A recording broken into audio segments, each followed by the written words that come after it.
Patayin ninyo ang mga pita ng laman sa pamagitan ng banal na Espiritu. Nang sa gayon, ang banal na Espiritu ay siyang mag-control sa ating mga buhay upang may padama, upang mahayag ang awa at pag-ibig at habag ng Diyos sa mga taong nakakasama natin. Ang hirap magministeryo sa Diyos. Ang hirap magministeryo sa tao kapag ang laman at ang pita nito ang siya nagko-control sa atin. So bakit pansinin po natin yung kung paglilingkod ng mga alagad, maging ang Panginoong Jesucristo, bakit kinailangan pa niya na ang banal na Espiritu sa panahon na iyon ay naranasan niya? Sa panahon na iyon ay nagkatawang tao ang ating Panginoong Diyos, pero kinailangan niyang maranasan ang puspos ng banal na Espiritu. Gaan pa tayo kung hindi natin ito nanaisin na maranasan ang kapuspusan at pagkontrol sa atin ng banal na Espiritu. Pangalawa, paano natin masasaksiyan ang kapangyarihan ng banal na Espiritu para makapag-ikayat sa Panginoong Hesus sa pagsugo na kinakausap ng Diyos? Ayon sa aklat ng Marcos 6:7, tinawag niya ang 12 at pinasimulang isugo sila na dala-dalawa.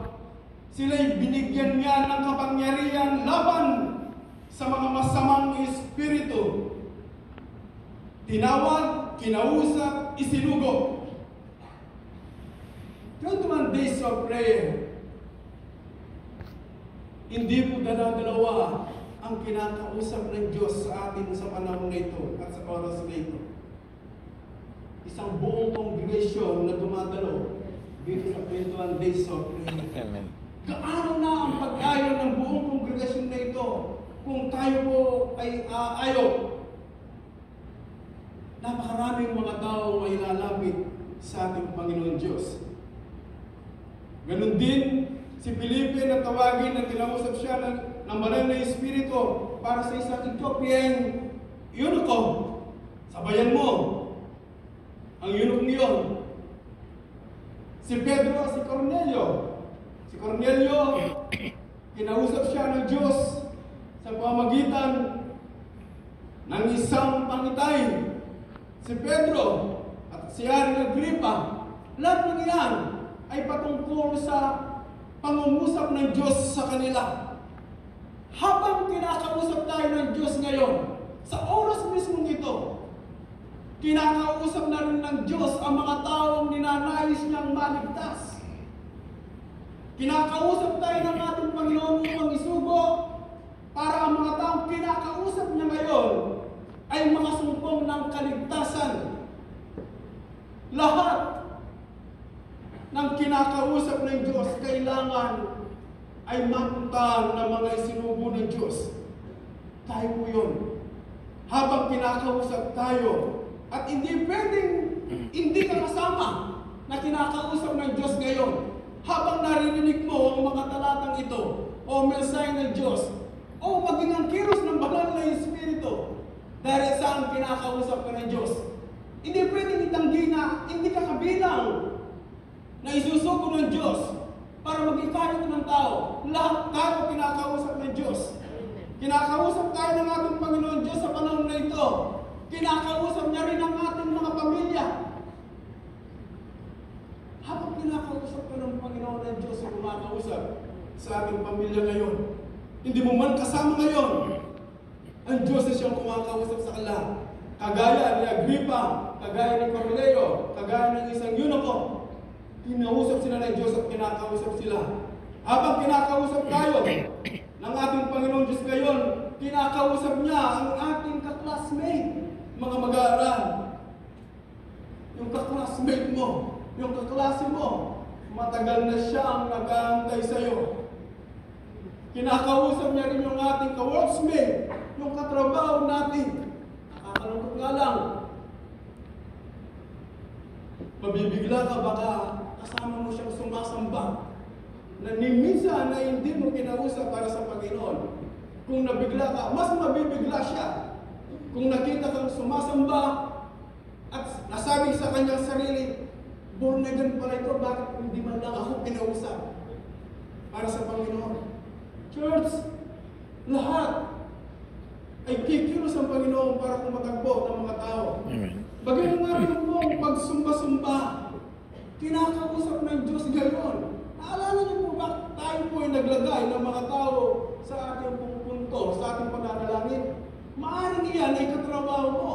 Maaring iyan ay kasama mo sa paaralan. Maging sa mga kalalakihan o maging sa mga kababayan na rin. Maging mga kartong gamit ninyo.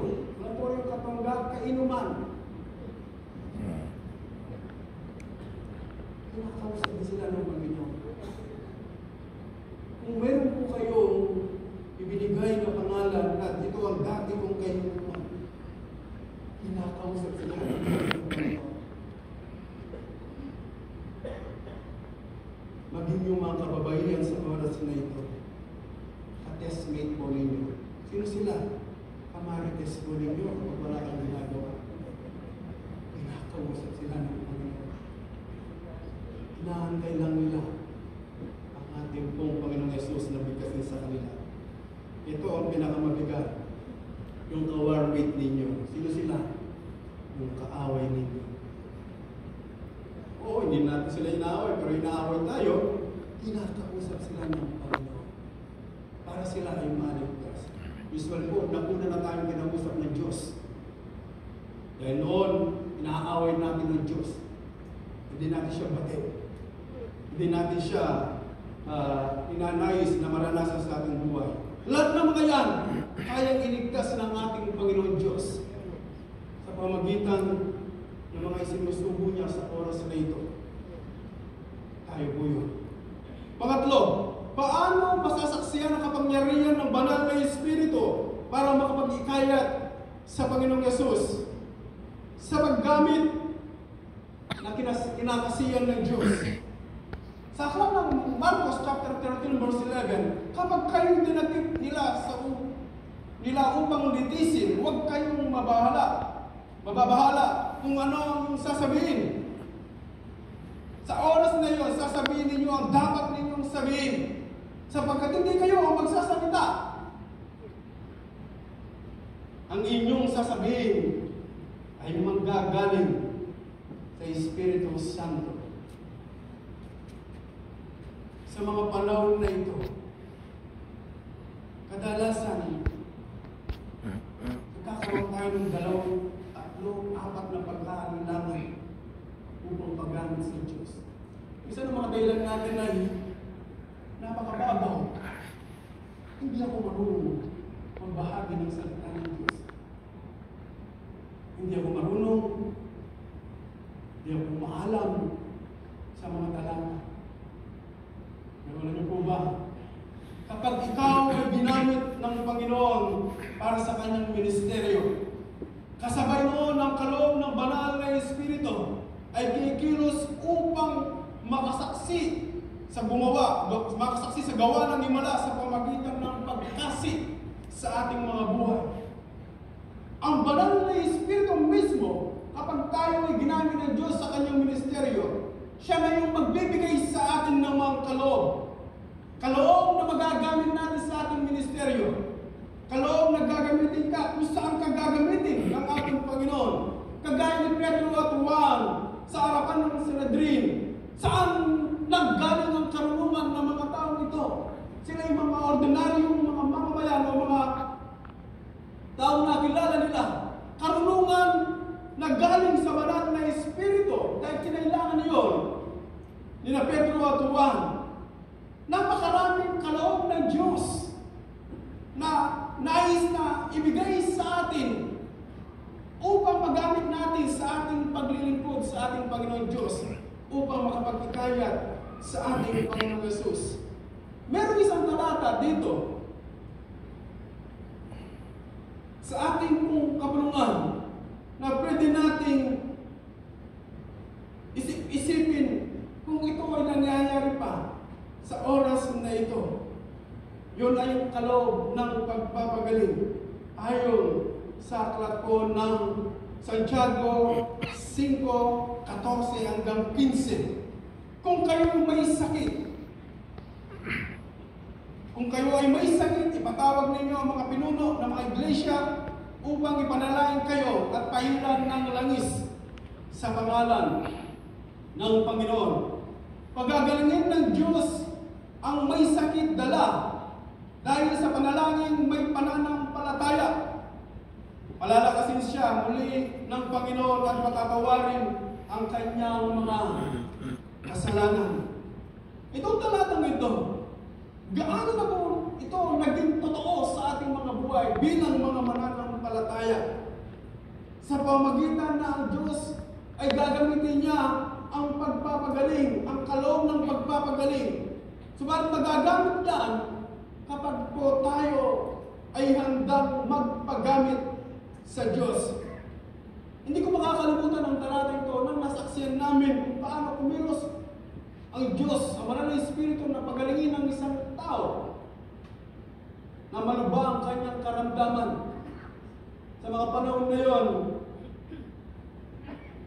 napunta kami sa isang tahanan at gano'n na lamang yung pong paghingi ng panalangin ng isang pamilya. Sa tanong, at ang sagot, pasensya ng pastor, hindi pa po kami nakakapamilati. Karamihan ginagamit ang latik po sa mga baryo. Yun ang ipinapahid sa mga lamig ng katawan. Nagkataon naman sa mga panahon na yun, wala kang dalang lamis.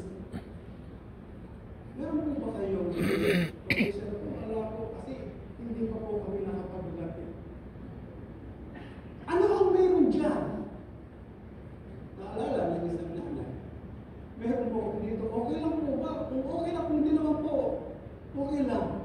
Kasi kung meron po kami ginamit kanina, pinagpirituan, okay po ba yun? Ang pinirito po ninyo, tinapa. Okay po ba yun? Pwede na yan. Pero halika muna kayo rito, papaluwarag natin, ano ba yung langis na sinasabi dito? Ito po yung sinasabi ng Diyos, ang kilos ng banal na Espiritu. Ang langis na sinasabi dito ay simbolo ng banal na Espiritu. Ano ang klaseng langis yan? Ano ang klaseng pwede natin magamit na sumisimbolo sa banal na Espiritu? Magagaling at magagaling siya ng ating Panginoon Diyos. Huwag po tayong magpatubiling sa ating pong pagpagamit sa ating Panginoon. Nasaksihan namin ang pagpapagaling na yun. Na totoo nga, ang kapangyarihan ng banal na Espiritu sa nagnanais ay makikita nila ang pagkilos ng banal na Espiritu. Church, paano natin masasaksihan ang kapangyarihan ng banal na Espiritu para makapag-ikayat sa Panginoon? Una, sa pamumuhay na kinokontrol ng Diyos. Pangalawa, sa pagsugo na kinakausap ng Diyos. Pangatlo, paggamit na kinakasiyan ng Diyos. Sa aklat ng mga gawa, sa aking pong pagtatapos, Gawa 5:32, kami mga saksi na tayo rin. Kami mga saksi sa mga bagay na ito pag nasain natin maranasan. Gayon din ang Espiritu na ibinigay ng Diyos sa mga sumusunod sa Kanya. At ang kapangyarihan ng banal na Espiritu ay siyang magpapalanas sa atin upang masaksiyan natin ang kapangyarihan ng pagkilos sa ating mga buhay. Tapos ay tumayo. Patuloy mo tayong manalangin sa oras na ito. Kung po kayong magdalawang isip sa pananalangin, kaya lang natin natin ng Diyos. Andiyan ang kilos ng banal na Espiritu.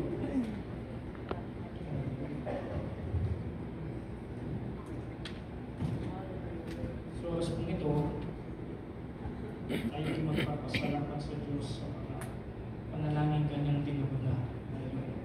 Salamat po. Maraming salamat po, Panginoon. Pagkat kami ngayon ay nakakarinig ng mga panalangin tinubun niyo na, Panginoon. Maraming salamat po sa pinansyal na pangangailangan na tinubun niyo na, Panginoon. Salamat sa kagalingan, Panginoon, kagaya po ng inyong mensahe, O God. Salamat sa kagalingan ito na ay pinagkaloob niyo po sa kanila. Salamat po sa anumang mga naisulat, Panginoon. Sa papel na ito, ang lahat ng kapurihan po ay sa inyo lamang. Sa oras pong ito, kami nagpapasalamat, Panginoon, sa mensahe na inyo pong dinala, mensahe na aming pong pinagsalusaluhan sa gabing ito. Salamat po sa ikatlong persona ng Diyos, sa Santong Espiritu namin kasakasama. At siya mamumuna sa amin sa pananalangin sa oras na ito. Siya na nananahan sa amin. Dalangin namin sa mga taong inilagay po ninyo sa aming mga puso at isipan. Darating ang panahon, mananahan din ang banal na Espiritu sa kanila, Panginoon. Dalangin namin na makakakilala sila sa aming Panginoong Jesucristo. Magiging instrumento kami, Panginoon, upang maidala ang mabuting balita ng kaligtasan sa kanilang mga buhay, Panginoon. Dalangin po namin na kayo ang siyang gumawa nito at sa oras na ito, wagaya po ng inyong mga salita, habang inilalagay ninyo, binibigyan ninyo ng linaw sa aming mga puso, sa aming mga kaisipan, ang taong ito na nais ninyong abutin namin. Naniniwala kami na kumikilos din ang banal na Espiritu sa kanila sa oras na ito. Inihahanda ang kanilang mga puso para sa pagtugon namin. Masusupungan nila ang pag-ibig ng aming Panginoong Jesucristo. Sila ay mga kasampalataya sa Kanya sapagkat ang kumilos sa kanila ay ang banal na Espiritu. Marami pong salamat. Dalangin din po namin ang aming mga pamilya, Panginoon. Sila na mga hindi man nakakilala sa inyo. Maging sila na hindi man namin kasama sa oras na ito. Naroon kayo kasama nila, Panginoon. Maraming salamat. Sapagkat mayroong kayong kakayahan na abutin sila habang kami nananalangin sa oras na ito. Si nanay, si tatay, si ate, si kuya, ang aming mga kapatid, Panginoon, ang aming mga magulang, ang bawat bahagi ng aming pong pamilya, Panginoon, ang aming mga kamag-anak. Lord, kayo siyang kumilos sa oras na ito. Alam namin ang buhay na wala kayo, kaya kami nagpapakumbaba, Panginoon. Sapagkat alam namin ang buhay na may Kristo ay buhay na mananagumpay. Kayo po siyang kumilos sa kanila sa oras na ito. Abutin niyo po sila ng inyong mapagpalang kamay. Tulungan niyo po kami, Panginoon, na makapamuhay ng may kabanalan sa loob po ng aming pong sambahayan, Panginoon. Tulungan niyo kami na makita ka sa aming pong mga buhay, sa araw-araw na kasama namin ang aming pong mga pamilya. Dalangin din po namin ang aming mga kaibigan, aming mga workmate, Panginoon, at sino mang mga tao na pwede namin ma-influensyahan. Dalangin namin, Panginoon, na kayo siyang kumilos sa kanila sa oras na ito. Ang mga klase namin na hindi alam kung kanino sila lalapit. Ang mga klase namin na na-influensyahan ng sanlibutan ito, alam namin kung ano ang dala ng sanlibutan ito at nagtitiwala kami, Panginoon. Sa pamamagitan ng buhay na ito na iniligtas po ninyo, magagamit kami para po sa kanila, Panginoon. Magagamit kami para makakilala sila, makarinig sila ng iyong mga salita, maramdaman nila ang pag-ibig mo at ang dahilan kung bakit mo kami binibigyan ng kaligtasan, Panginoon. Sa oras pong ito, dinadalangin din po namin kung sino man, Panginoon, ay nilagay mo na sa aming mga puso. Base po sa inyong mensahe, Panginoon, ito ang aming pundasyon sa pananalangin ito ng banal na Espiritu na siyang kumikilos sa kanila sa oras nito. Kami magtitiwala, kami mananampalataya, kami hindi magsasawa, Panginoon, na patuloy silang abutin at patuloy niyo rin po kaming palakasin, Panginoon, para patuloy kaming makapagbahagi ng iyong mga salita, makapagbahagi ng inyong pag-ibig, Panginoon, makapagbahagi ng mabuting balita ng kaligtasan sa aming pong buhay. Mananampalataya. Maraming salamat po sa inyong kapurihan, kapasalamatan. Ito po ang aming samot panalangin sa pangalan ng aming Panginoong Jesucristo. Nasa pangalawang puntos na po tayo, ating pong itaas ang ating bansang Pilipinas. Aming amang Diyos na makapangyarihan, pinupuri, sinasamba, at pinapasalamatan ka po namin. Sa oras pong ito, kami po ay lumalapit sa iyong mahabang trono na may kalakip na pananampalataya at pagpapakumbaba. Tinatas po namin ang aming mahal na bansang Pilipinas. Inilalapit po namin ang paparating na halalan. Tulungan po ninyo kami at bigyan ng karunungan ang bawat Pilipino na boboto ng kandidato na may banal na pagkatakot sa ating Panginoong Hesus at handang maglingkod ng may katapatan at malasakit sa kanyang kapwa. Sinasabay po namin ang anumang kaguluhan at pagdaraya sa pangalan ng aming Panginoong Hesus. Amen. Tinatas po namin ang mga leader ng aming bansa, magmula sa aming presidente, ang mga senador, congressman, mayor, governor, hanggang sa barangay level. Ang panalangin po namin, O Diyos, ay katagpuin po ninyo sila. Makilala kanila sa kanilang buhay at tanggapin po nila kayo bilang kanilang Diyos at tagapagligtas. Baguhin po ninyo ang mga buhay nila upang sa kanilang paglilingkod ay magkaroon sila ng malasakit at katapatan sa kanilang kapwa at magawa ng maayos at mabuti ang kanilang mga tungkulin. Magkaroon po sila ng pagkakaisa sa mga batas na kanilang ipapatupad. Pagpalain din po ninyo ang bawat sangay ng aming gobyerno at pagpalain din po ninyo ang aming ekonomiya at magkaroon ng mga tapat na investor upang mabigyan ng mga trabaho ang mga Pilipinong wala pang trabaho. Salamat po, Diyos. Panginoong Hesus, tinatas po namin ang kalalagayan ng aming panahon. Alam po namin may mga bagyo, paglindol, pagbaha, tagtuyo, pagputok ng mga bulkan, mga pandemya na darating sa aming mga bansa.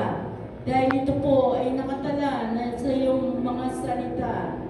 Ang panalangin po namin ay lukubin po ninyo ang aming bansa ng iyong makapangyarihang kamay. At ingatan po kami sa panahon na may kalamidad kaming naharapin. Ang dalangin po namin ang iyong proteksyon, ang iyong provisyon, ang patuloy naming maranasan. Dahil ang sabi mo sa iyong salita ay hindi mo kami iiwan at hindi pababayaan. Dalangin din po namin ang kapayapaan na mula sa inyo, ang siyang patuloy naming maranasan, O Diyos. Bigyan po ninyo kami ng karunungan at katatagan at lakas ng loob upang ang inyong mga salita ay may pangaral kung saan po kami naroroon. Gamitin niyo po ang bawat isa sa amin na maging karapat-dapat na naglilingkod at sumusunod sa iyong banal na utos. Ang dalangin po namin ay ang pagpuspos ng iyong banal na Espiritu sa bawat mananampalataya upang pagdating ng ating Panginoong Hesus ay datnan po niya tayo na tapat na naglilingkod. Maraming salamat po, Diyos, sa iyong dakilang katapatan at kabutihan. Ito po ang aming pinagsama-samang panalangin na may kalakip na pananampalataya sa pangalan ng aming Panginoong Hesus at ang lahat ay magsabi ng Amen. Hallelujah, Lord. Patuloy po tayong manalangin. Ipanalangin po natin ang iba sa ating mga pangangailangan. Other prayer needs. Maraming O Diyos. Pinupuri ka po namin, pinaparangalan ka po namin. Maraming pong salamat at palagi kang nandyan para makinig upang tumugon sa mga panalangin po namin. Maraming salamat po sa bawat pagkakataon na muli kami ay makadulog sa paanan ng iyong masaganang biyaya. Aming Ama, na napakabuti mo sa bawat isa po sa amin. Sama-sama po kami itinataas sa inyo ang mga taong may karamdaman, nakabalik na karamdaman. Diyos kang mapagpagaling, Diyos kang maawain. O Diyos, hindi mo po kalooban, lalo na sa inyong mga anak, na kami may iniindang mga sakit, anuman ang karamdaman, sapagkat sinabi mo sa iyong mga salita, you send forth your words, and you heal all our diseases. Nung ikaw, O Diyos, ay nasa mundong ito, naawa ka, nahabag ka, Panginoon, sa mga may sakit. Kaya naman sa kapanahunan po namin, O Diyos, napakarami pong tao na may sakit. Maawa ka po sa kanila, Panginoon. Let your healing power flow in the mighty name of Jesus. Na ginagapos at pinapasakitan ng kanilang lubang katawan sa mga sakit na ito. Panginoon, maawa ka po, O Diyos. At sa iyong mga latay kami ay nagsigaling na. Maraming salamat po, Panginoon. Itinataas po namin ang aming mga financial breakthroughs. Panginoon, you are the Lord of all flesh and nothing is too difficult for you to do. Maraming pong salamat, Panginoon. Yours is the kingdom. The fullness of the earth is yours. Wala pong mga bagay na withhold mo sa mga anak mo, Panginoon, na mabuting bagay, sapagkat ito po ay alam mo na ito po ay kailangan po namin. Maraming pong salamat, Panginoon, sa iyong mga pangako. Panginoon, pinanghahawakan po namin na you will gonna supply all our needs, O God. Not all our wants, but all our needs according to your riches in glory in Christ Jesus. Tutugunin mo ang bawat panalangin ng iyong mga anak, ang kanilang mga finances, Panginoon, pagpapalain mo their bread and their butter in the mighty name of Jesus. Ikaw ang aani ng mataas na karangalan, Panginoon, habang sila'y pinagpapala mo, O Diyos. Lalo silang maglilingkod po sa inyo. Lalo nila, Panginoon, magkaroon ng compassion for the lost, O God, because you are a good God. Panginoon, maibahagi po namin gaano ka kabuti ang Diyos na pinanampalatayan po namin, ang Diyos na tumawag po sa amin, ang Diyos na nagpapala po sa amin. Maraming pong salamat, O Diyos. Itinataas po namin ang aming mga espiritual na kalagayan po sa inyo.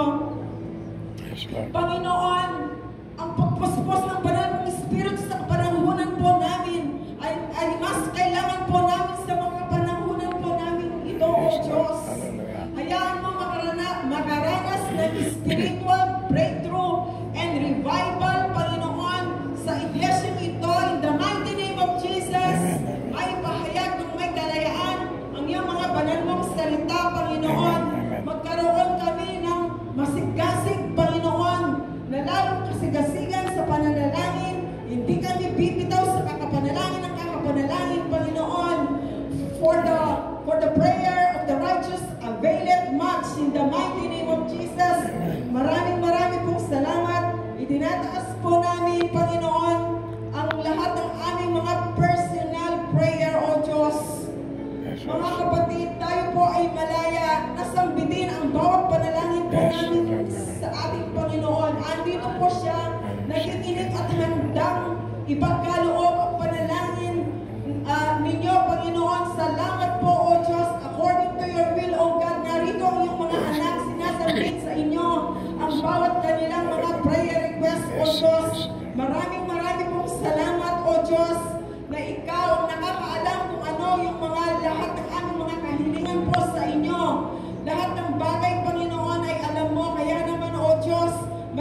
Ang bilang ng aming mga buhok ay alam mo, kaya naman ikaw ang patuloy nakakatagpo sa mga kapatid ko, Panginoon, na patuloy na nagtitiwala at nananampalataya po sa inyo. Maraming pong salamat sa lahat ng kasagutan ng aming mga panalangin. Panginoon, ito po ang aming dalangin. Ikaw ang aani ng mataas na kapurihan, karangalan, O Diyos, sa lahat ng katugunan sa mga panalangin po namin. At ito ay maging sa iyo, Panginoon, at sa iyo lamang po namin ito inaalay sa pangalan po namin, Panginoong Jesucristo. Ito po ang aming sama-samang panalangin. Amen and amen.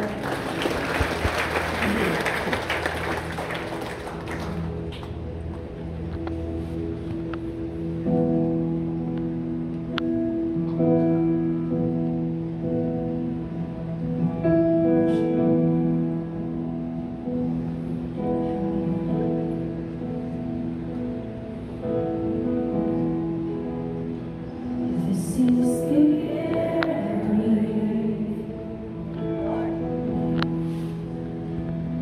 This is the air I breathe. Your holy presence living in me.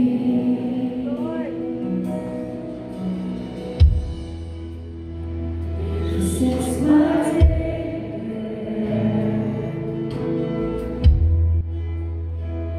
This is my Savior. Your very word spoken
Hallelujah.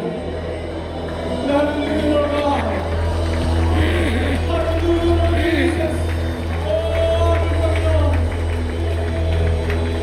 O Banal na Espiritu, sabukin mo, O Diyos, ang aming mga buhay, Panginoon Diyos. Katapuin mo ang kalalagayan ng aming pananampalataya sa oras na ito. Ikaw magpanumbalik, Panginoon Diyos, ng kalakasan ng aming pananampalataya. Hindi kami makakaharap, O Diyos, sa mundong ito na hindi Ikaw na siya mamumuna sa amin. Hindi namin kayang mapagtagumpayan, O Diyos, ang panahon na ito kung wala ang iyong kilos sa aming mga buhay, Panginoon. Panginoon, sa oras na ito sa inyong mga anak, huwag po siyang ayahan na lumabas sa iglesyang Panginoon na hindi po siya kinatagpo, O Diyos. Huwag po ninyong ayahan na lalabas ang anak na siya po ay nangihina.